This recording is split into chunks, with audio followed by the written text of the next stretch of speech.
Hello, everyone, and welcome to today's webinar. Today, we're going to tell you more about our standalone program, RWIND2. Especially, we're going to talk about the CFD-wind simulation. My name is Jasmin Hartung. I work at Dlubal Software for Marketing and Public Relations, and I'm today's presenter.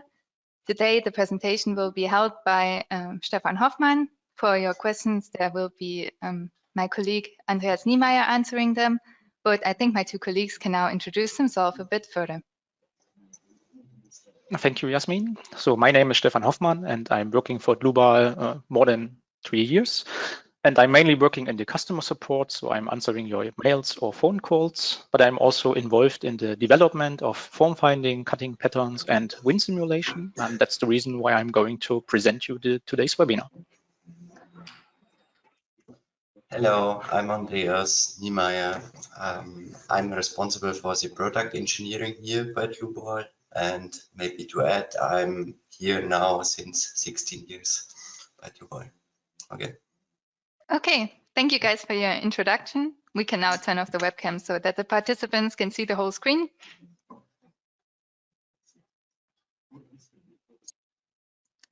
So quickly, before we'll start with the presentation, I'd like to tell you that you may ask questions during it. For that, you can just use the panel that will be shown on the right side of your screen. Here you can see it. And here you have a field where you can enter your question, and we will answer it during the webinar. If for some reason there are too many questions for us to answer today, no worries, we'll send you an email and answer them as good as we can.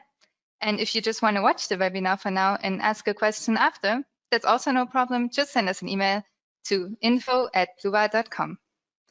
Okay, now I'll hand over the presentation to Stefan, and we'll begin. Thank you.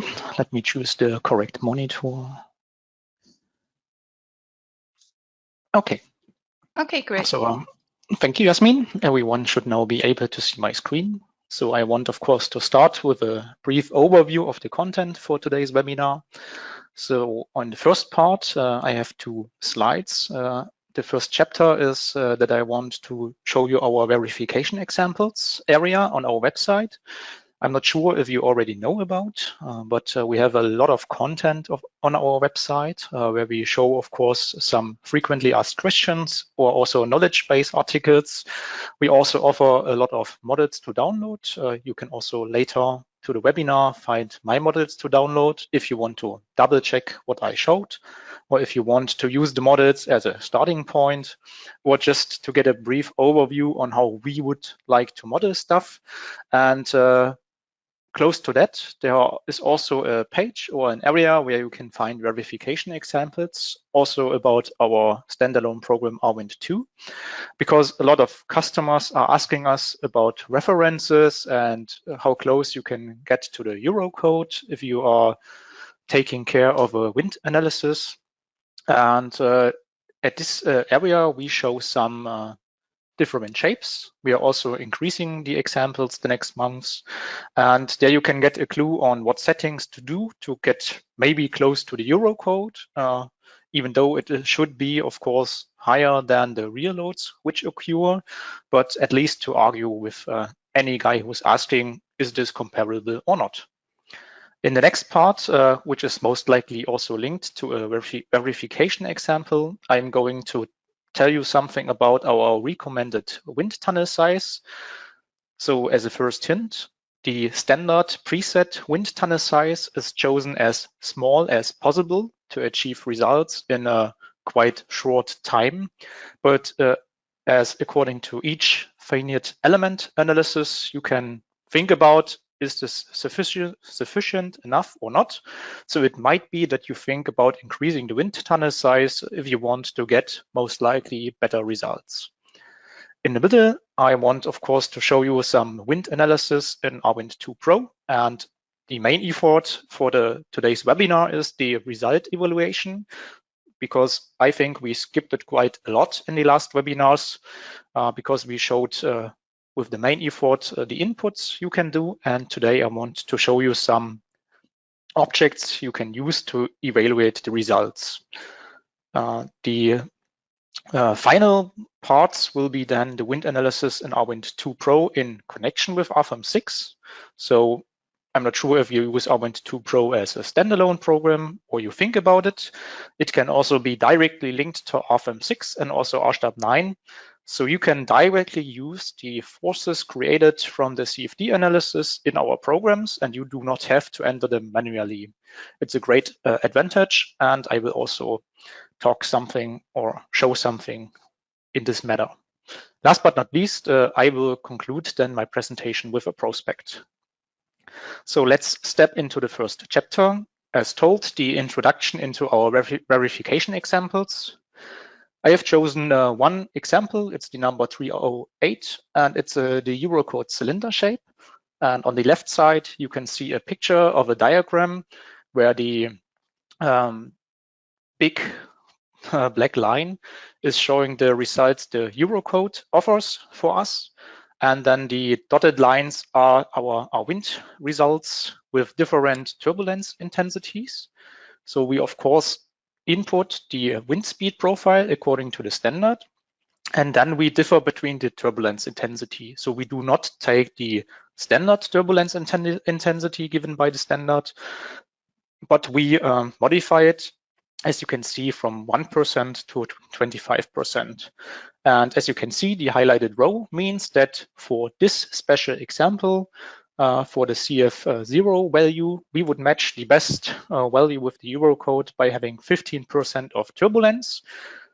So if you compare the conservative values of the Eurocode, this would be for this kind of shape, the turbulence intensity you can choose. As told, we also offer this on the website. So you can find it in the area of the downloads and info, and quite below the structural analysis models to download, there is the introductory examples and tutorials. And this offers for our whole programs currently 165 examples. And you can restrict the search, of course, to RWIND, also for RWIND 2 or RWIND 1. And then you can see that we have 15 examples currently. So if you're interested in normal shapes, you can check it. Also a benchmark. Oh, I see it's a bit in German. Well, we fixed it. And you can also, if you're interested in wind comfort analysis, check a verification example of this kind of analysis. Or if we step into the Eurocode cylinder shape, what I have just shown to you, you can see also the dimensions of the shape or of the structure. And if you scroll down, you could directly also download this model if you want to do a verification example, maybe also for a different standard. You do not have to model it by your own again. And also you will find, of course, the turbulence intensities, what we would offer, which then match to the expected value. Okay, let's go to the next chapter. It's the knowledge base article number 1811. It's the recommended wind tunnel size compatible with the Eurocode. And it's most likely for the same verification example of the cylinder. We discovered, most likely, of course, by checking the results, that with the normal default wind tunnel size, we are quite higher than the Eurocode would offer it. And this made us think about checking our inputs, of course, and we then adjusted the wind tunnel size, as you can see on the right page. So you see what we would recommend. It's also written in the knowledge base article, but it's quite bigger than the standard size. But as already talked about, our default dimensions are really set as small as possible to keep the calculation times short, because if you use the program once, you have the model standing most likely in the middle of the tunnel or in 1/3 of the tunnel. And this is, of course, a model of surfaces and vortexes. So it's a 2D mesh, which will then be hidden within a computational mesh. So it's a simplified triangle mesh, which is giving over your structure. And this will then interact with a 3D solid mesh, due to the fact that we, of course, have to calculate in our CFD with solids. So putting a wind pressure into the inlet, which then has, of course, go through the whole tunnel and going to the outlet. So let's step once in this knowledge base article. So you can of course find this in the support and learning page, or you just click on the presentation on the link. You can see that if we click on the normal tunnel size, it's most likely that we have in the X direction 10 meter, Y direction 8 meters, and Z direction 4 meters. So it's a small cylinder shape in there. And these results, or this size, will result in a quick calculation.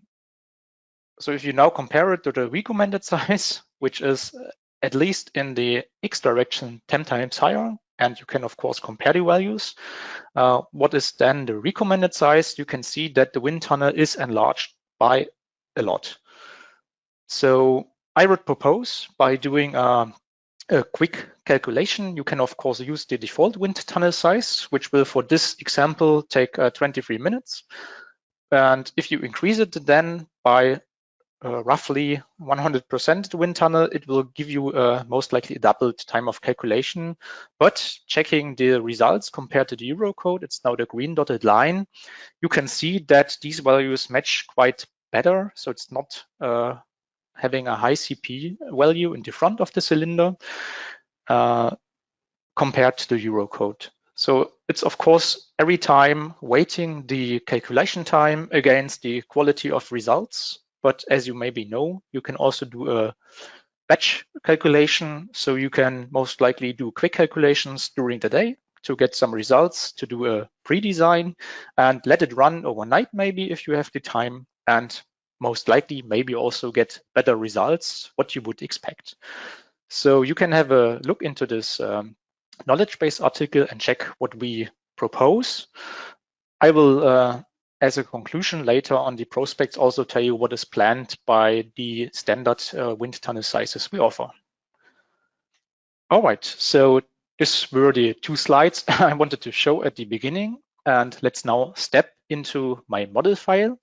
So today's webinar is not about how can I model a silo, which is standing on 4 pillars. I already created the model. Since it would then take more than 1 hour if I would model it with you and do a result evaluation, we now have this model. You can as well download it. It is exported from Rfem 6. So I created my main model in Rfem 6.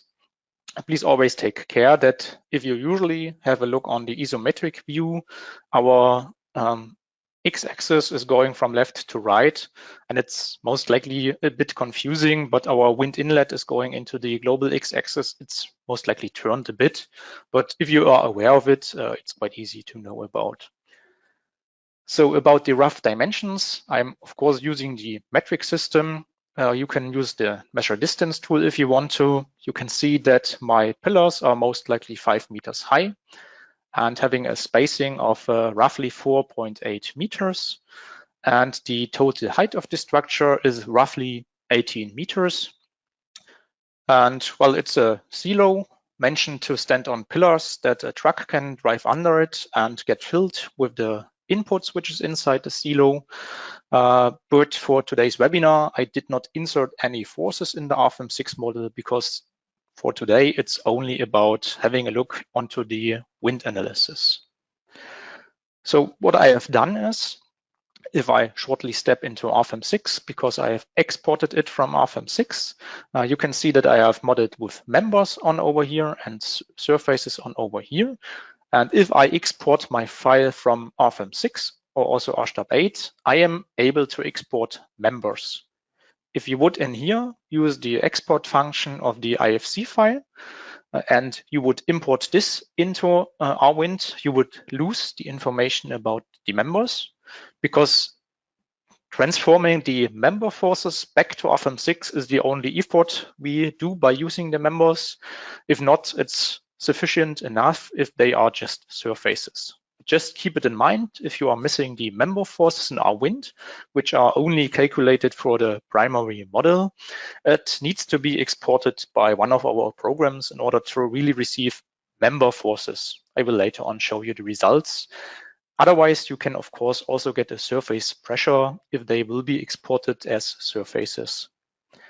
What a great advantage of Rfem 6 is, that if you check the model parameters, I have set my location to Germany, Leipzig. There is one office for of Dlubal Software.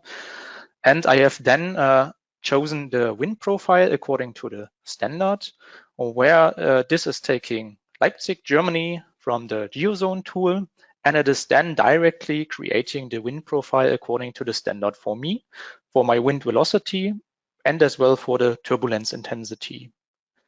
So I will later on go more into detail in Rfem 6 onto that.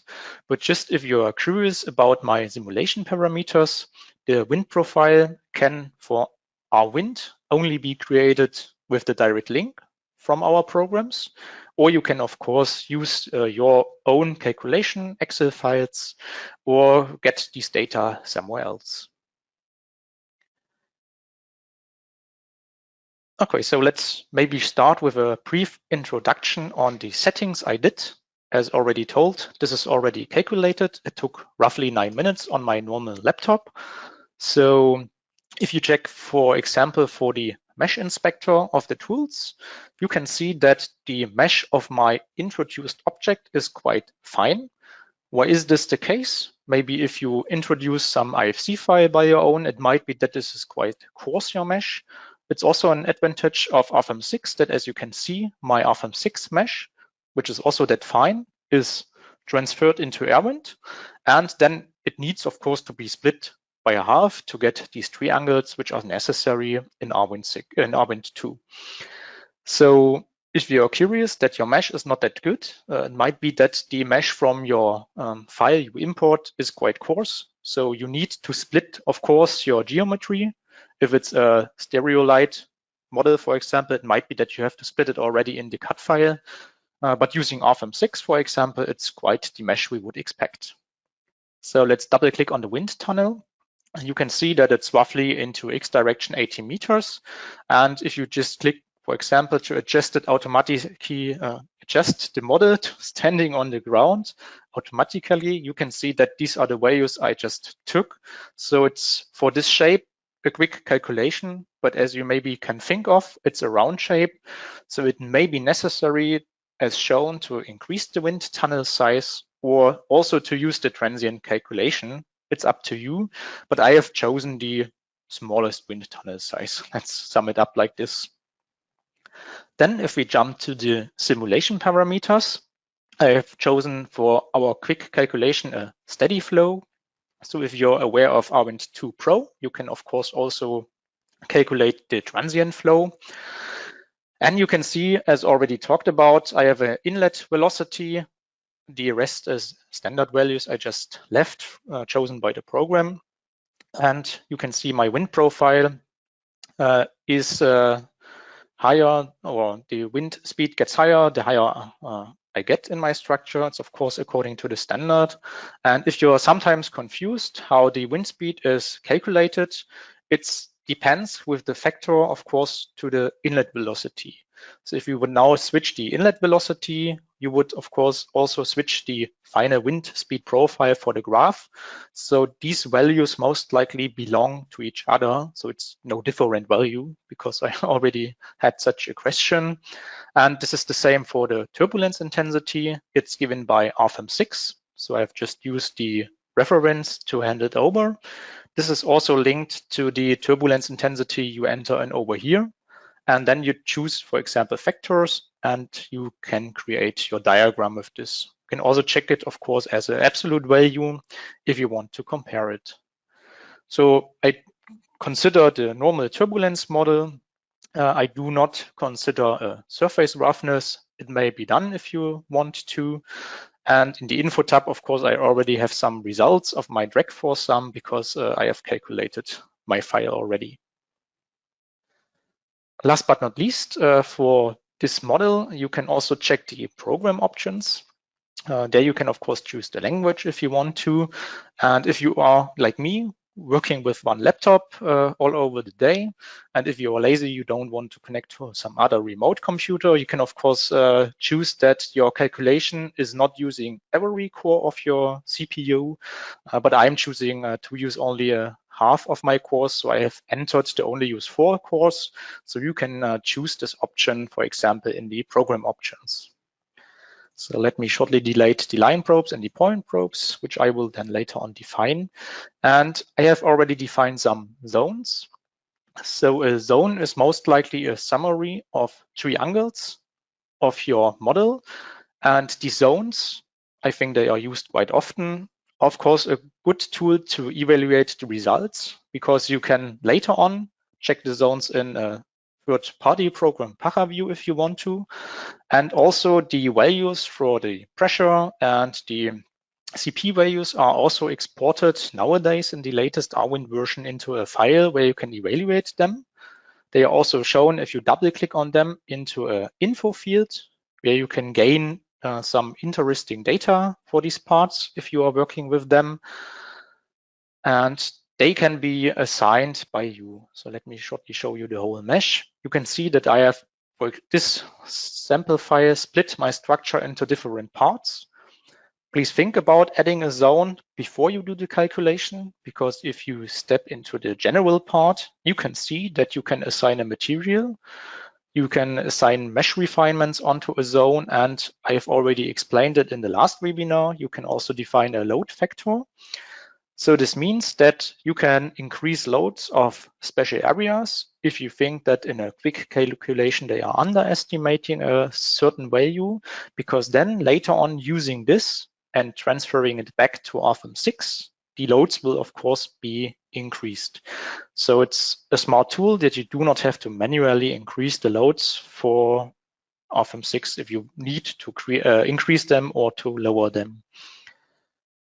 So today, I do not want to show the whole part to define a zone. So just as an example, as you can see, you have different tools. So mainly you start with your model and you do not have zones. I can delete them. So I will open the file with results just later on once again. So the first thing you have to do is to click onto zones. Then you have, of course, one general default zone containing every triangle of your model.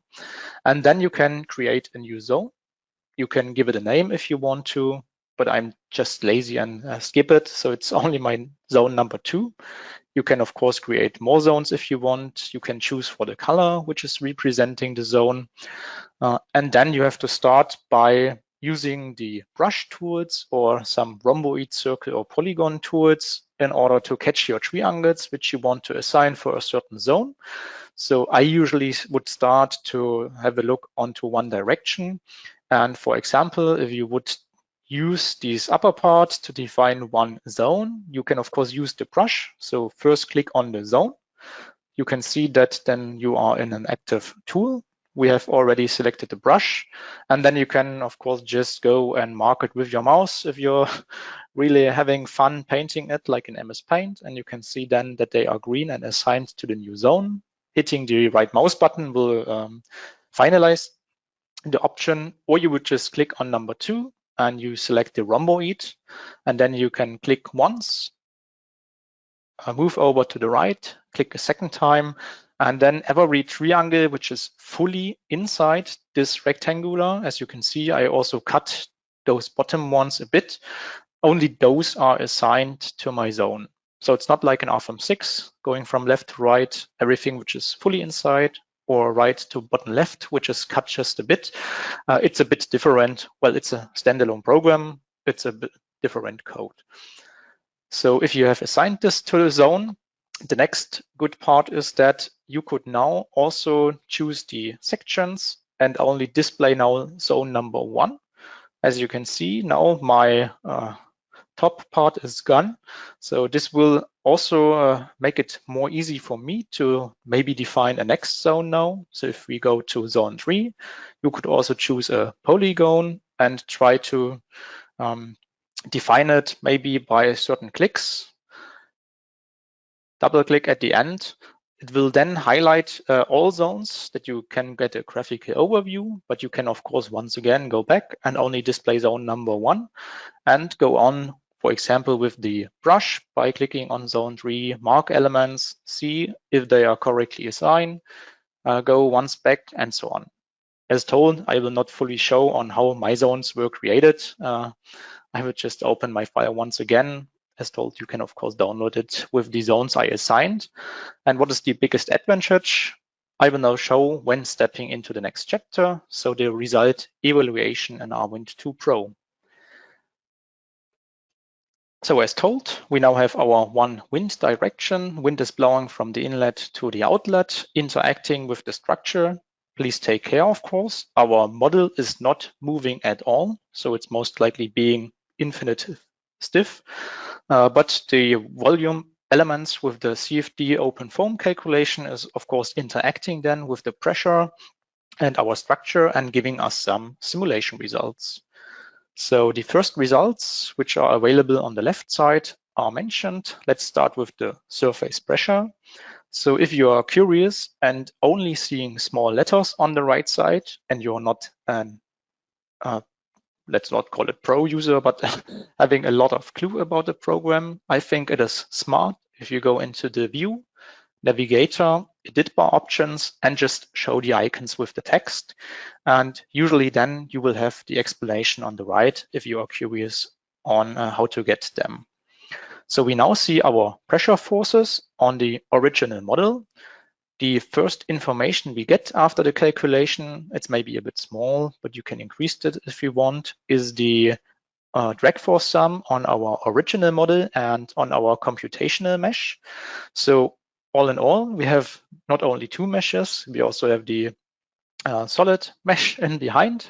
So we have a lot of meshes and they will interact and transfer forces onto each other. But you can compare the original model drag force with the computational model drag force. You can see they are close together.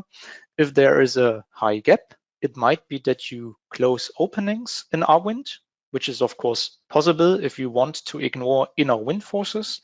But please keep in mind, if we would, for example, close this part, the wind forces acting on the closed area will not be redistributed onto the members, like thinking of a window. For such a redistribution, you would need, for example, an Rfem 6 load transfer surfaces, because they would then, as expected, having no stiffness and transferring the loads from an opening to the members. So this might be the case, or maybe the mesh is in total a bit coarse, but it's a first hint on what to compare. So the free stream velocity is most likely giving on the highest part of my structure as a comparable value. What you can most likely also activate in the surface pressure is the results on the computational mesh. So you can see that now we have triangles shown. This means that, going back once, I have here my original model handed over from my cut file, so Rfem 6, into the wind tunnel. I did ignore the surface thicknesses. So you can imagine it's one surface without having any thickness in its thickness direction. So it has a front and a back value at the same time. So just keep this in mind, that such a triangle can have two values. Of course, since my structure is closed, we do not have any inner pressure, but we do have a front and a back.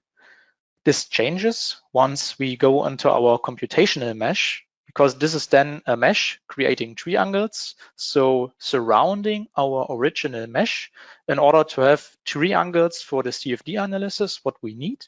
And they do have, of course, now also a front and a back. But mainly you will only have now one value because we have a certain thickness now. Maybe you can see it later on if I show you some forces. So the first thing I would activate is to show the drag force. So you can see that this is most likely a sum of our forces for this wind direction, representing a 3D vector. I think you can experience that if we have such a tall structure, that the most loads should be into the global X direction, depending on the wind speed I will put onto it. So it's quite okay. You can also represent these values for zones if you want to. So you can just click onto sections and then, for example, only choose in here the zone number 2. So don't worry about this shape because it's the, as told, computational mesh. If we would go to the original model for this zone, you can see that it's of course having sharp edges because it's my original model.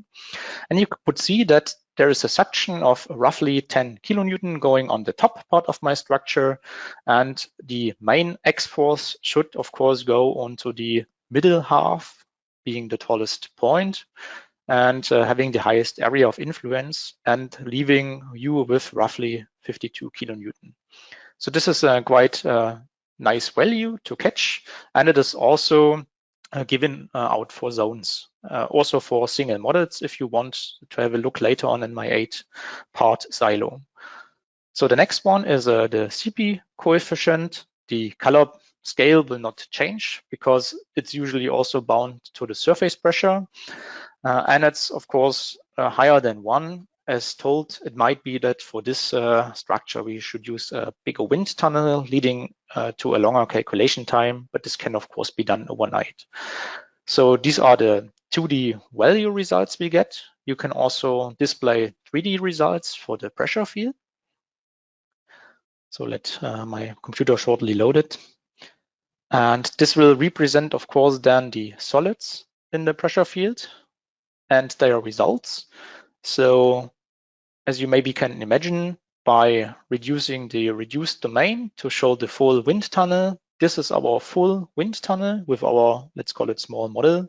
You can see that the main effort is of course to have a small mesh as possible, but it needs of course to interact with the boundary of the model. So it needs to be refined around the model. This is done automatically if you want it. And you can still evaluate the full 3D values. I will later on go into the Clipper. The next one is the velocity field. Let me once quickly again show only the reduced domain, which I will also talk about, but you most likely do not need the values at the inlet and at the outlet.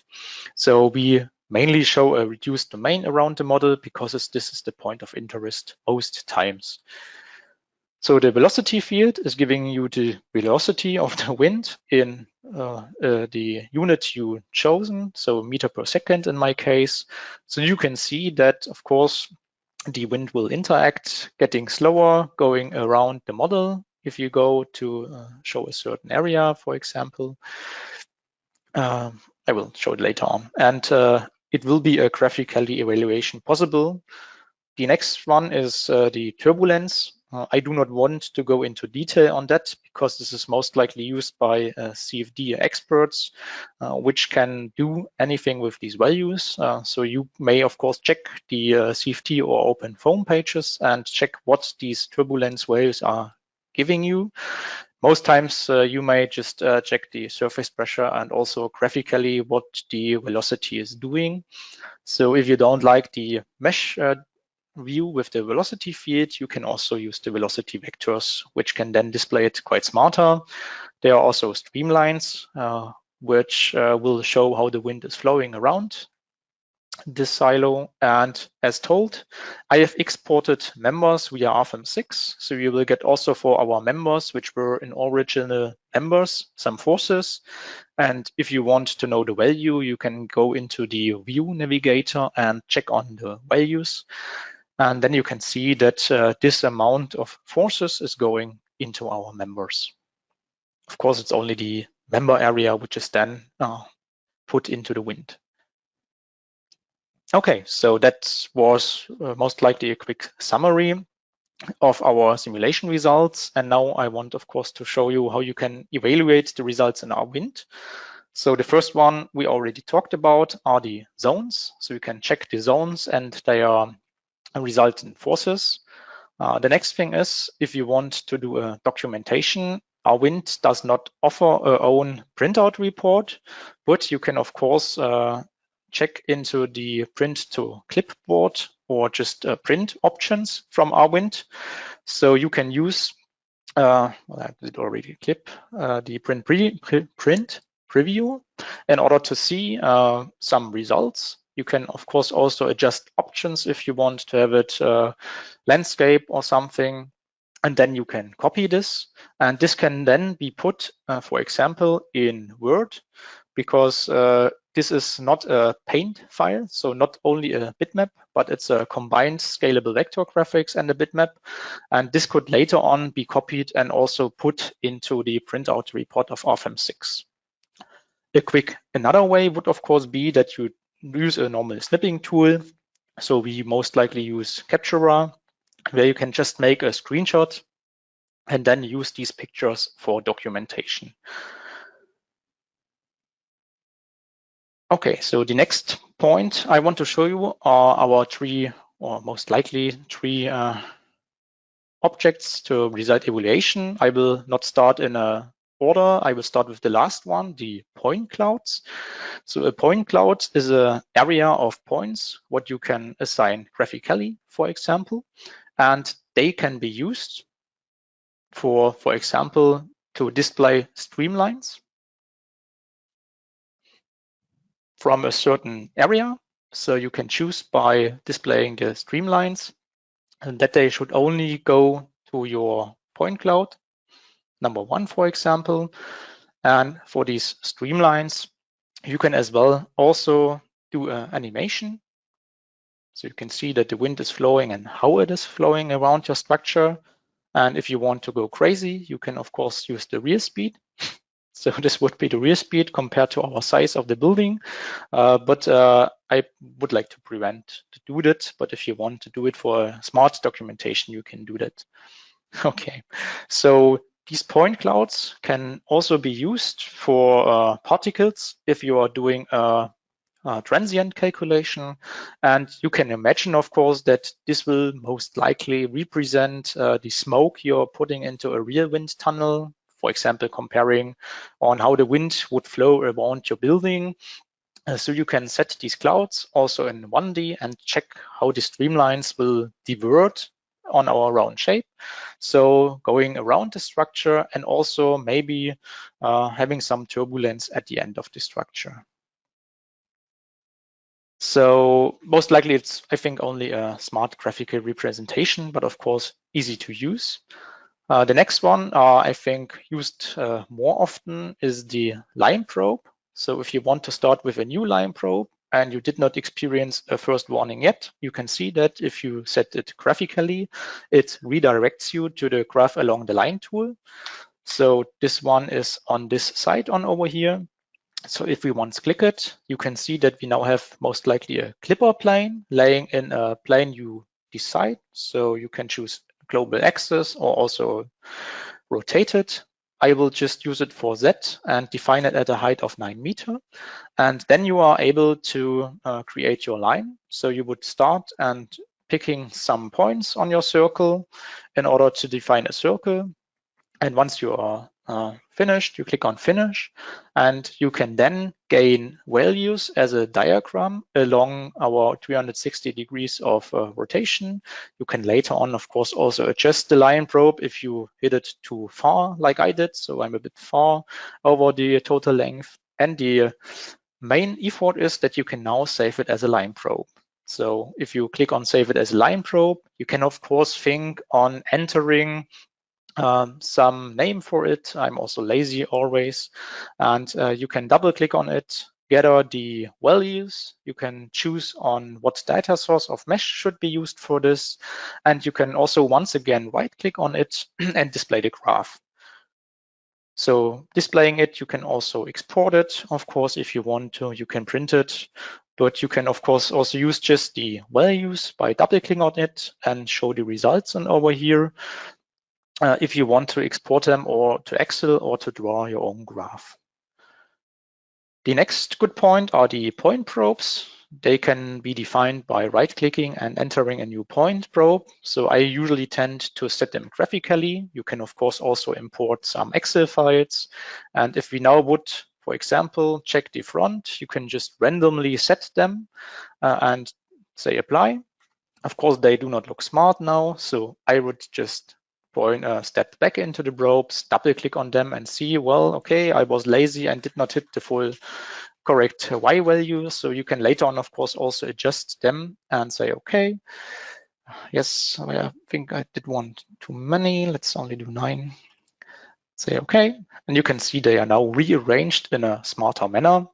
And this can be used, of course, also to do screenshots, for example, in order to document the probes.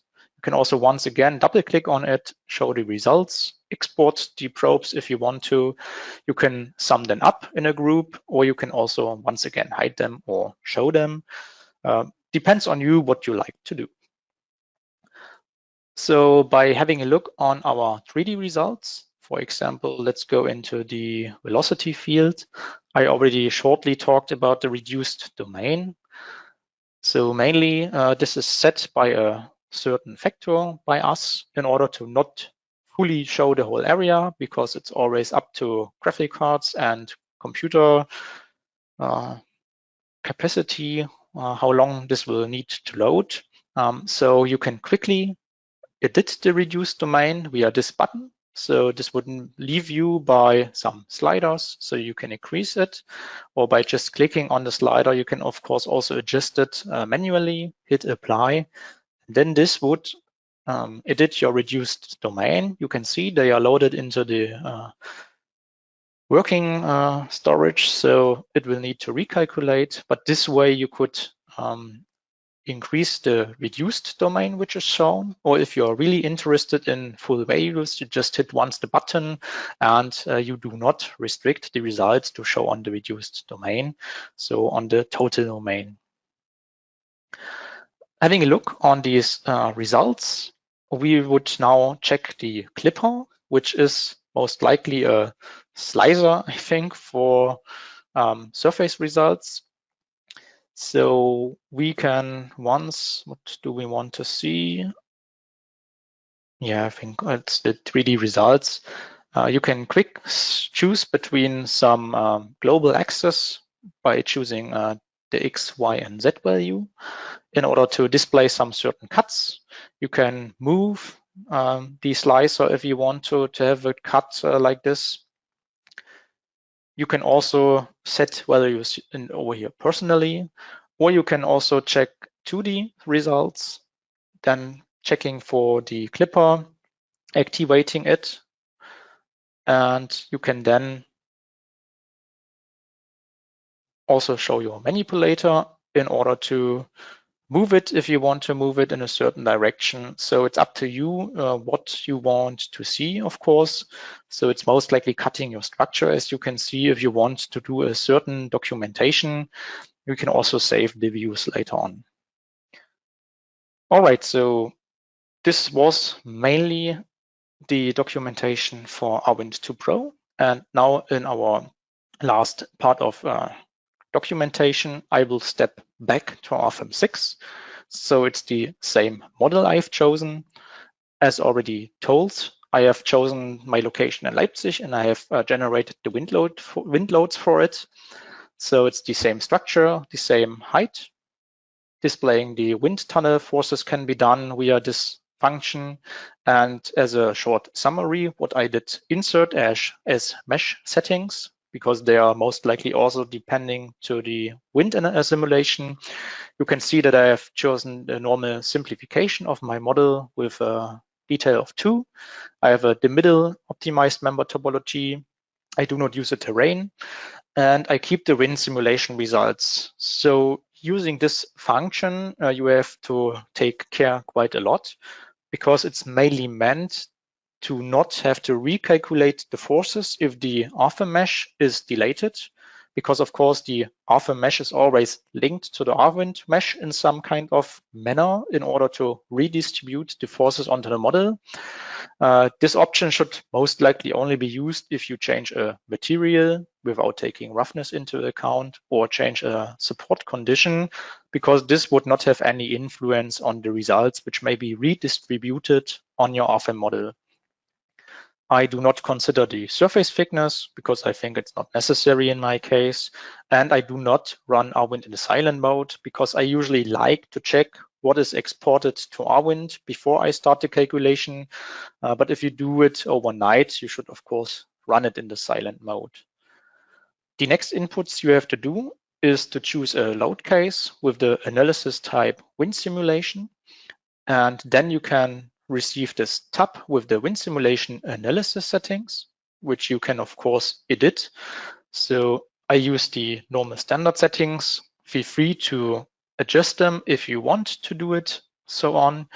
For example, the steady flow, I have changed it to 800 of iterations, but I think it was already done with a bit smaller amount of iterations. And well, you can of course also adjust some other points you want to do over here. And as already shown, the wind profile is according to the standard. So according to my location, it's automatically created for me. If you do not only want to check for one wind direction, what I only did in this file in order to not have it quite big excessive of data, you can use the wind simulations load wizard. So this would automatically, with the NLS settings and the profile, create multiple load cases for you for a certain amount of degrees. So if you, for example, would choose 45 degrees, only up to 180 degrees because we have a symmetrical structure, it would create, in this case, 5 load cases for you. What would then automatically contain the rotation, the analysis settings, and the wind profile. So you do not have to go into the load case, copy it, go in here, choose 15 degrees, copy it, choose 30 degrees. Well, it's a smart tool for you, maybe also to compare different wind profiles or different wind simulation analysis settings, creating automatically load cases for you. So once we have results in our main program, of course, it will not be that fast, like only clicking on the eye. It will also take roughly 10 minutes by doing the wind analysis linked to the RWIND model. So at this part, I once want to emphasize that, of course, if you have wind results from RWIND Pro, it is linked to the Rfem file. So if you create your RWIND file standalone, what was not giving out of Rfem 6, you will then need to manually define the loads. If you choose the way like we do to create a model in Rfem 6, or maybe import an IFC file to Rfem 6 and handing this one over to RWIND 2, you can step into the program, for example, via this button. Then the link is there. So these forces will get redistributed onto my model. So it always needs the link, of course, otherwise it might be a complete totally different mesh and the program will never be able to redistribute the forces from RWIND 2 back to your Rfem model.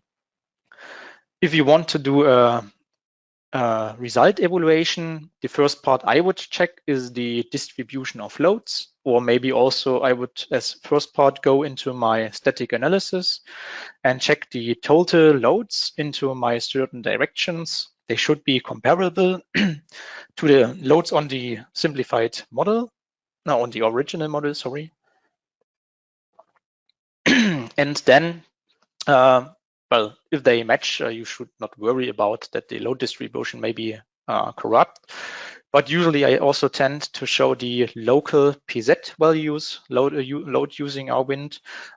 Keep in mind that it might be necessary for graphical representation that all the local Z-axis of your surfaces are showing into one direction. This can be set in Rfem 6.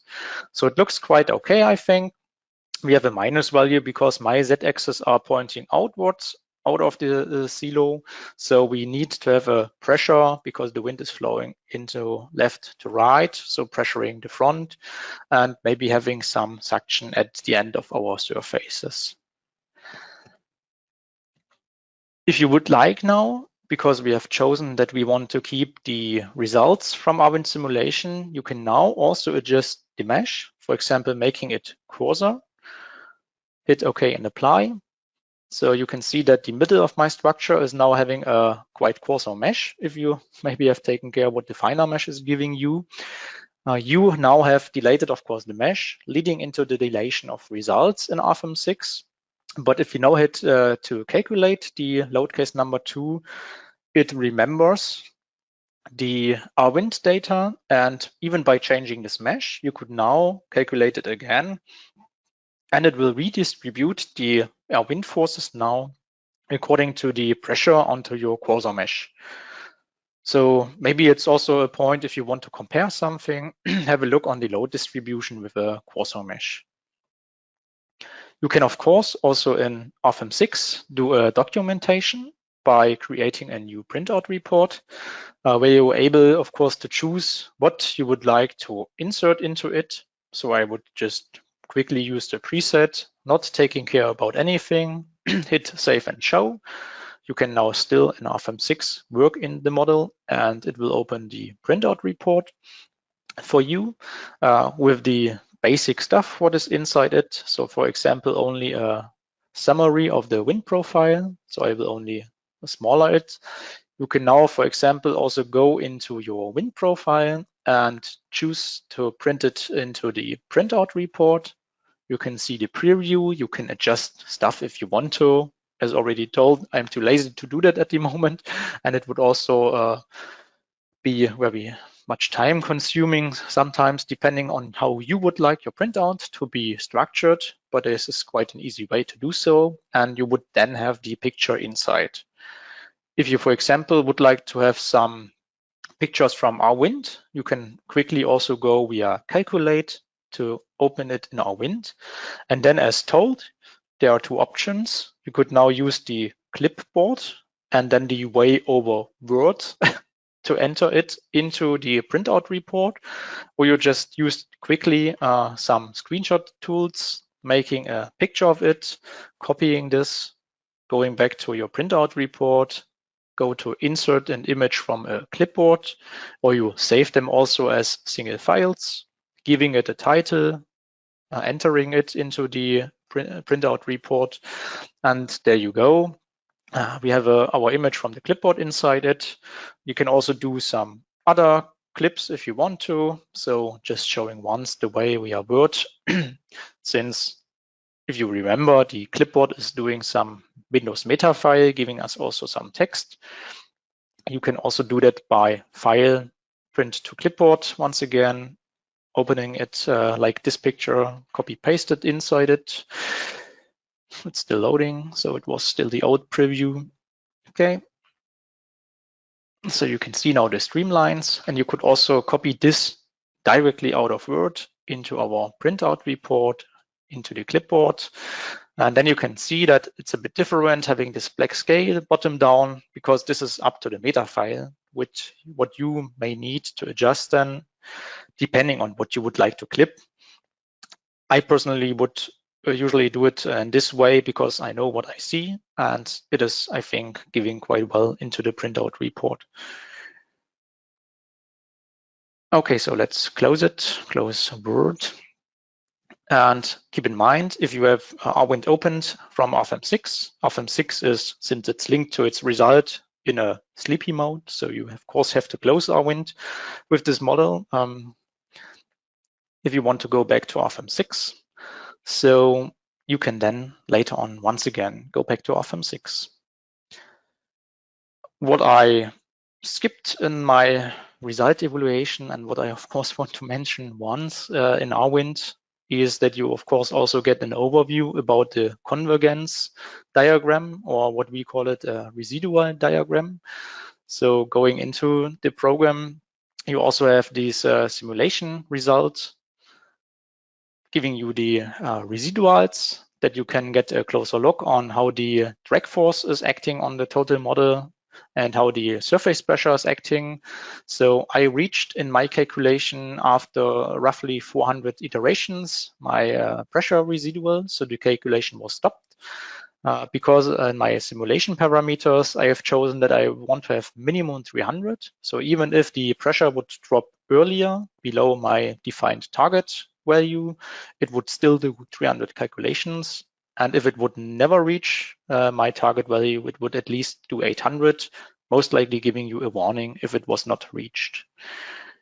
Okay, so last but not least, I will step back to the prospect to conclude my presentation and today's webinar from my part. So the prospect, just as some remarks, not everything what is planned for the future, but 3 points or 3 bullets I want to talk about. We, of course, plan to add more verification examples, giving you the chance to check what inputs might be necessary, and maybe also to argue if the results can be taken or not, it's of course highly discussed if the Eurocode is now the standard to be used, or if you can of course also use CFD analysis results. I mainly think that if you are able to compare your digital wind tunnel with real values in order to see that your model and the inputs are matching most likely a real situation, so like fine-tuning your CFD or FE model to the correct physics, I think you can use the wind loads from RWIND because then you can think about that the results and inputs are correct. But this is always, I think, up to your standard and the guy who is maybe also having a look on your file and calculations. The next bullet point is the preset wind tunnel dimensions. I have summed it up as fast and inaccurate versus slow and accurate. It's really just as a bullet. It does not mean that the fast and small wind tunnel leads to inaccurate results, but mainly the finer the mesh, most likely depending on singularities, the more accurate your results. We would like to offer there more options that you maybe have a quicker set of your wind tunnel and you do not have to think to factorize the wind tunnel by your own. And last but not least, the suppression of warnings and errors in a batch calculation. So having it run overnight via the project manager by having a view on different wind directions.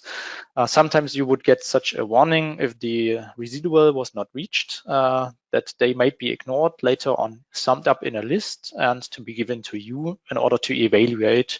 But you do not have to watch the calculation the whole time in order to press OK, just that the batch calculation will not stop.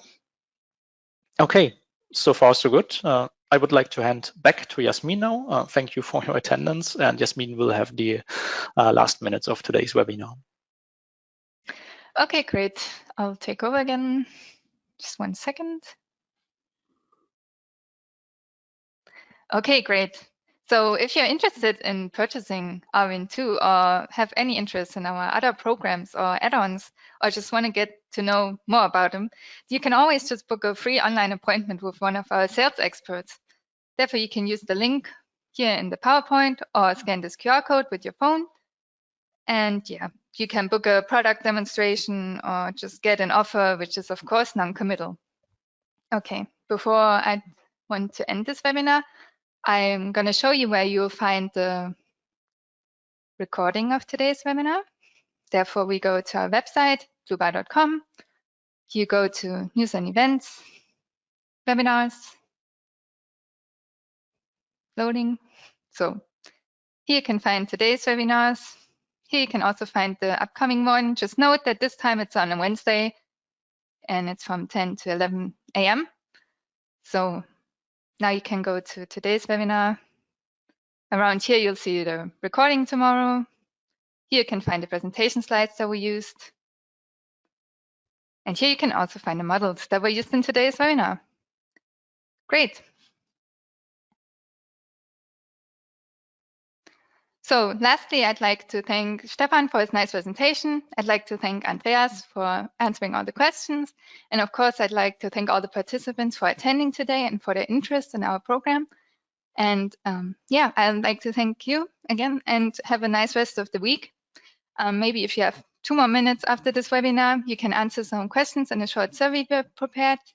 I'd just like to note that 1 is the lowest rating and 5 the highest. Thank you very much. Goodbye.